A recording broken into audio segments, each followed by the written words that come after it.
El hijo de la víctima de un asesinato fue el primero en sospechar que la muerte de su madre era obra de un asesino en serie. Los investigadores esperaban que las células encontradas en un vaso de plástico, las marcas de un grifo y las pistas dejadas en una cinta de vídeo secreta pudieran revelar la verdadera identidad de un hombre que había conseguido engañar a la policía durante más de una década.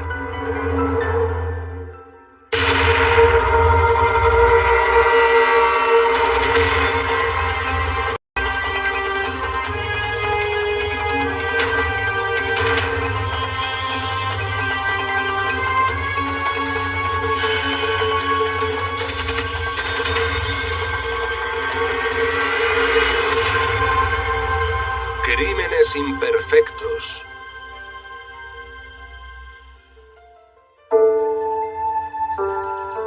En 1991, Nancy Ludwig, de 42 años, ya había conseguido todo lo que esperaba en su vida. Un marido que la adoraba y una prometedora carrera en una compañía aérea. Ella siempre había querido ser azafata desde que era niña. Siempre fue muy extrovertida, espontánea y muy aventurera. Por eso era tan buena azafata. En uno de sus viajes fuera de la ciudad, una empleada de la compañía aérea llamó a Art Ludwig para darle una mala noticia. Era una señorita que me explicó que había habido un problema en Detroit y que me preparara para ir al aeropuerto. Que me esperarían allí para coger un vuelo a Detroit. Nancy Ludwig había aparecido muerta en su habitación del hotel cerca del aeropuerto de Detroit. La habían matado a puñaladas. Las pruebas revelaban que se había defendido valientemente de su atacante. Tenía heridas defensivas muy profundas en las manos. Y era muy fácil imaginarse lo que debió pasar esa mujer, lo que no siempre ocurre en el escenario de un crimen. Habían maniatado a Nancy con cuerdas de esparto. Esa clase concreta de cuerda es la que suele utilizarse en el campo y en jardines. Las pruebas biológicas demostraban que Nancy había sido agredida sexualmente. Y también había indicios de que el asesino había permanecido un buen rato en la habitación del hotel. Encontramos una toalla ensangrentada junto al lavabo. Y era evidente que se había duchado en la bañera. Era imposible que hubiera salido del Hotel Hilton con ropa manchada de sangre. Uno de los aspectos más extraños del crimen era que se habían llevado todos los efectos personales de Nancy. Llegó al hotel con al menos 2 maletas y un bolso. Todas sus joyas, el reloj y los pendientes, todo había desaparecido, incluyendo la bolsa de basura de la papelera. La misma noche del crimen, otro huésped del hotel vio a un hombre que debajo de uno de los focos del parking vio lo que parecía un Monte Carlo y a alguien metiendo en el maletero abierto unas maletas de Northwest. Maletas y otras cosas. Sorprendentemente había 2.800 automóviles del modelo Monte Carlo registrados en Detroit. A todos y cada uno de los 2.800 propietarios se les hizo una investigación para ver si tenían causas pendientes o antecedentes y poder ir descartando sospechosos. Los investigadores averiguaron que el novio de una empleada del hotel también era propietario de un Monte Carlo. Al ser interrogada, la empleada se comportó de forma sospechosa. Había dicho algo que era mentira. Dijo que habían pasado una llamada a la habitación de Nancy. Y dijo que conocía a Nancy de otros viajes. Pero era el primer viaje de Nancy a Detroit, por extraño que parezca, así que no podía conocerla de otros viajes y no se habían hecho llamadas a esa habitación. Parecía que había poca seguridad en el hotel. Para dar habitaciones a los de las aerolíneas solían dejar las llaves en el mostrador, con los nombres escritos en un papel. Cualquiera podía acercarse y leer los nombres y el número de habitación que tenían asignada. Así se podía saber quién estaba y quién no. No sé, era un sistema desastroso. Las puertas se quedaban abiertas por la noche. Eso es muy cómodo para los clientes, pero desde luego no es bueno para la seguridad. Los investigadores confeccionaron una lista de sospechosos potenciales en la que se incluía a cualquiera que tuviera acceso al hotel. Al final hicimos una lista de más de 22.000 nombres. En la lista había unas 1.700 personas que habían llegado al aeropuerto la misma noche que Nancy Ludwig y personas que habían salido después de la muerte de Nancy Ludwig. 2.800 personas tenían un Monte Carlo. Un dibujante de la policía hizo este retrato robot del hombre que había sido visto en el aparcamiento del hotel. Los investigadores esperaban que así se pudiera reducir la lista de 22.000 nombres a 1.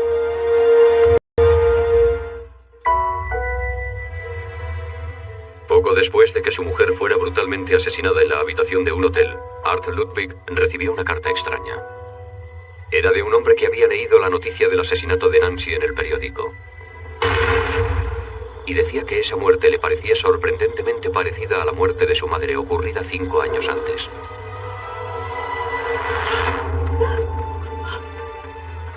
Leí la carta y sí parecía que había similitudes.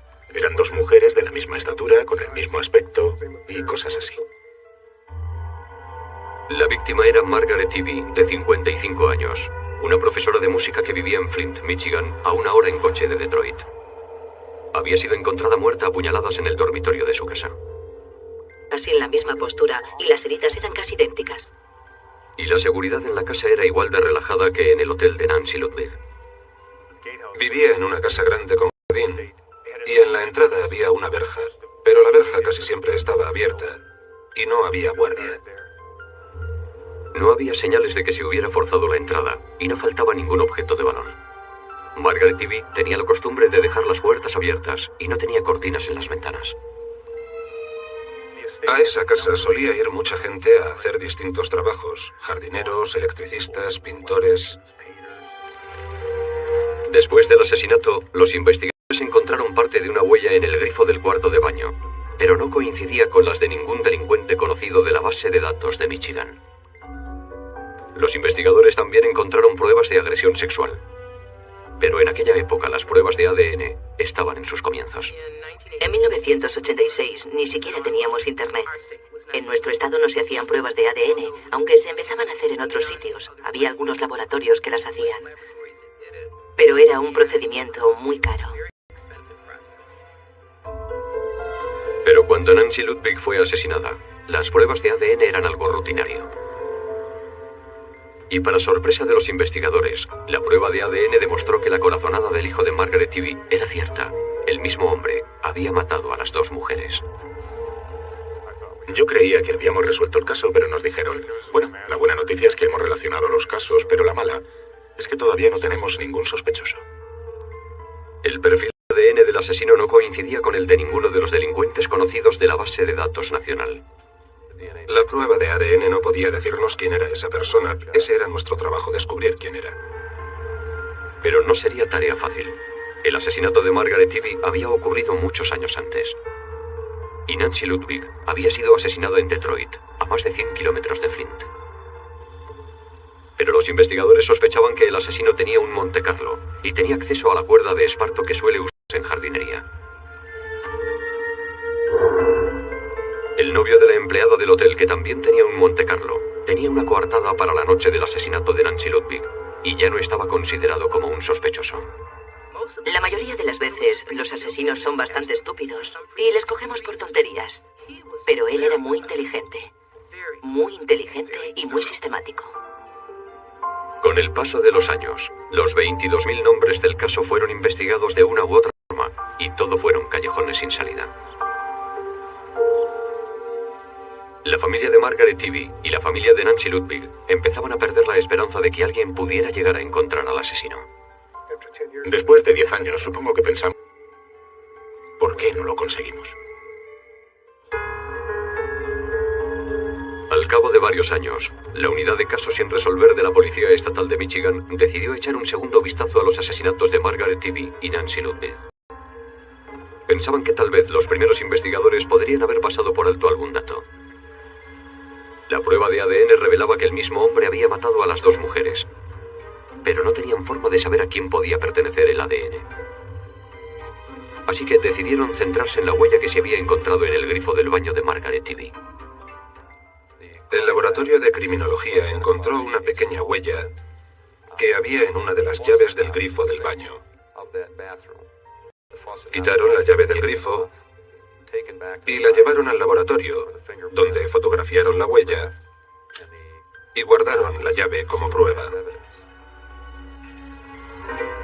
En 1986, la policía de Flint solo podía comparar las huellas con los registros de Michigan, pero la búsqueda fue infructuosa. Pero los avances de la tecnología informática llevaron a la creación de un sistema automatizado de identificación de huellas dactilares capaz de comparar miles de huellas en unos segundos. Cuando la hallada en la llave del grifo se introdujo en la base de datos nacional de huellas dactilares, el ordenador identificó otra huella que coincidía en Florida. Coincidía con la huella del pulgar derecho de Jeffrey Gorton, de 39 años, que ahora residía a las afueras de Flint, Michigan. Era un hombre casado, con su mujer y sus hijos. Una persona completamente normal, como cualquier otro vecino. Gorton vivía a corta distancia de Margaret Ivy y tenía un Montecarlo dorado igual que el que un testigo había visto en el aparcamiento del hotel la misma noche del asesinato de Nancy Ludwig. Y había otra sorpresa más. Gorton trabajaba para la empresa de mantenimiento de aspersores que había hecho la instalación en los jardines de la propiedad de Margaret Ivy. Esa misma empresa había estado en la casa de Margaret Ivy varios días antes de su muerte, para preparar el circuito de los aspersores para la nueva temporada. Pero eso también justificaba el hecho de que su huella apareciera en el baño de la casa de Ivy. Él trabajaba con piezas de metal de los aspersores y podía haberse hecho un pequeño corte en un dedo con algún borde afilado. Pudo entrar para lavarse las manos y dejar una huella con sangre. No hay razón para ir a la cárcel, no ha hecho nada, solo ha dejado una huella con sangre. La huella de Gorton estaba en la base de datos de Florida porque había sido detenido en varias ocasiones por agresión a mujeres. Había agredido a muchas de ellas, acercándose por detrás y derribándolas al suelo, y después intentaba quitarles la ropa interior mientras... Cuando sacaba las bolsas de la compra de su coche.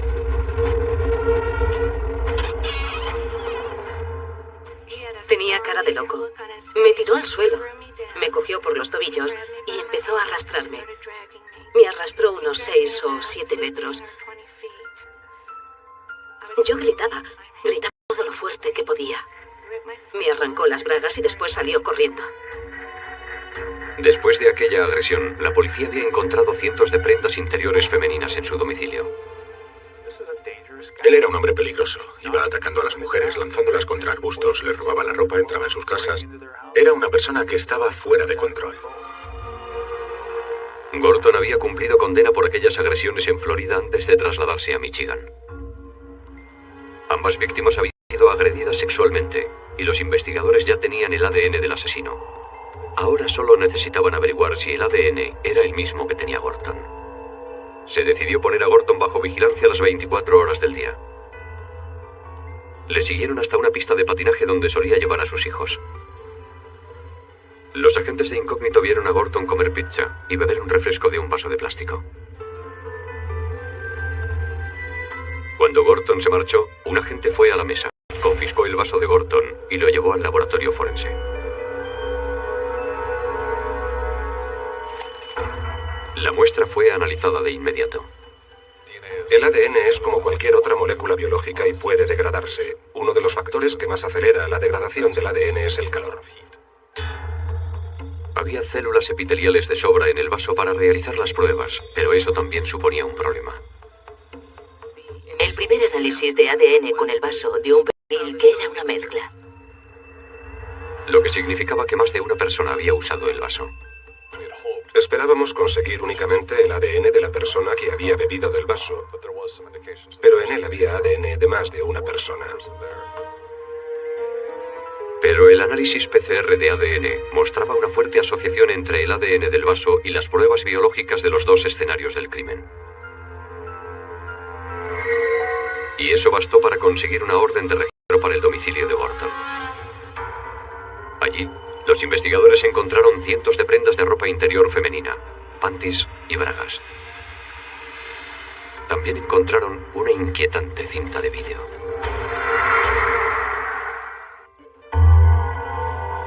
Cuando los investigadores registraron el domicilio de Jeffrey Gorton, encontraron prendas de lencería por todas partes, en cajas, debajo del colchón.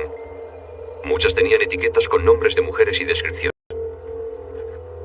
Y encontraron una cinta de vídeo en la que aparecía Gorton vistiendo ropa. Ellas lo supieran. Era un hombre muy extraño, muy extraño. Nos preguntábamos qué podía haberle pasado para comportarse de esa forma. Cuando la policía interrogó a Gorton, le preguntaron cuál creía que debía ser la pena por asesinato. Habría que meterle en la cárcel. Al quedarse solo, Gorton se ponía cada vez más nervioso.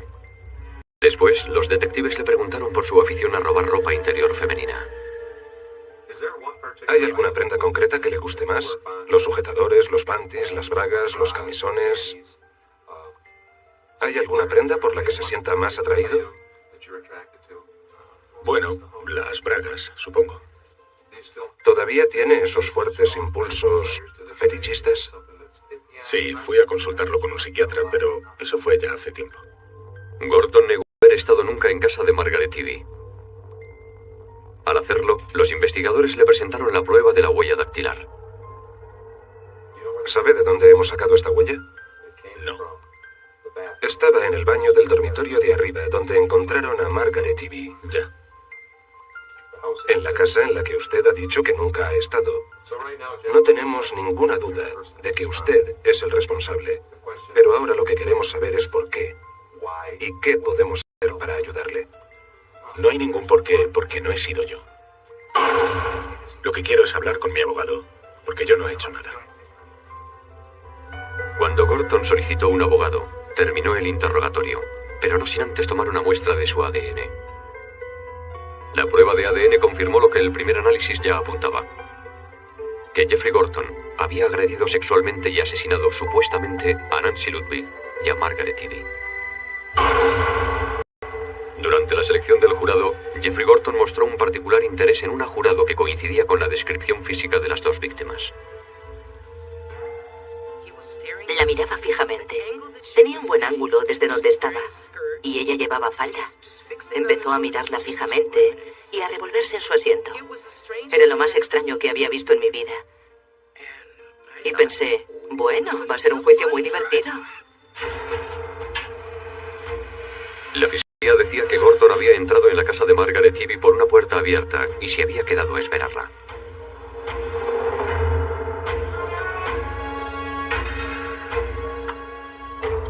Cuando ella volvió de asistir a una cena, él la atacó.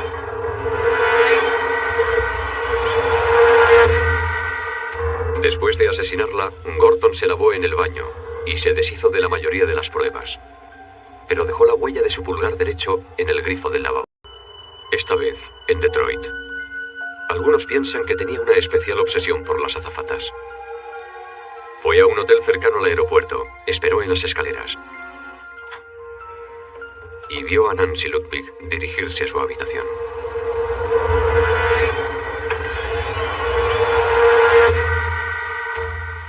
Después de asesinarla, se duchó, se cambió de ropa y cogió todos los efectos personales de Nancy, posiblemente como trofeo. La primera acusación es por conducta sexual o supuesta conducta sexual delictiva. Jeffrey Gordon fue juzgado y condenado por el asesinato en primer grado de Nancy Ludwig y Margaret Ivy. Deberá pasar el resto de su vida en prisión. Es un hombre que me da miedo. Me alegro de que vaya a estar encerrado el resto de su vida. Es la persona más aterradora que he visto nunca, porque actuaba de forma aleatoria, por su secretismo, por ser una persona tan corriente. El escritor Tom Henderson habló sobre el caso en su libro Blood Justice y cree que hay más víctimas. Yo creo que algún día alguien hará una prueba de ADN en la que aparezca el nombre de Jeffrey Gordon. Pueden ser más de una o dos. Pueden ser varias. También hizo falta una huella, algo mucho más básico y no de alta tecnología como las pruebas de ADN para resolver el crimen. Sin la ciencia y las nuevas tecnologías de que ahora disponemos, esos dos homicidios habrían quedado sin resolver y probablemente habría seguido así para siempre.